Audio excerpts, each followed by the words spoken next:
నా చిబ్బర ఎర్రగొడుతుంది చూడు, ఆడదాకా ఉంటుంది. అటు ఇంకా పోతా ఉంటే ఇంకా లోతుంది.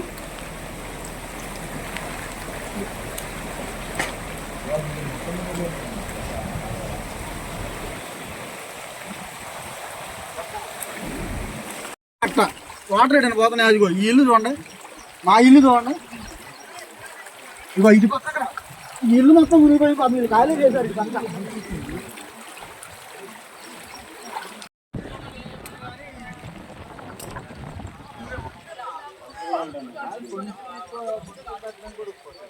అసలు పలువు తీసుకొని 3 రోజులు బట్టి వాన కురుక్కుంది కదండి. అదే అక్కడ నీళ్లు పోటల్లా పోనివ్వటం లేదు. నీళ్లు మొత్తం రాత్రి తెల్లవారులు కూడా అంగన్వాడీలోనే ఉన్నారు. ఈ 4 గదులు కూడా నిండిపోయినాయి, ఉంచోడానికి కూడా ప్లేస్ లేదు. ఎన్నోసార్లు వచ్చి చెప్పాను సార్, మొత్తం అన్ని సామాన్ మొత్తం తడిసిపోయింది.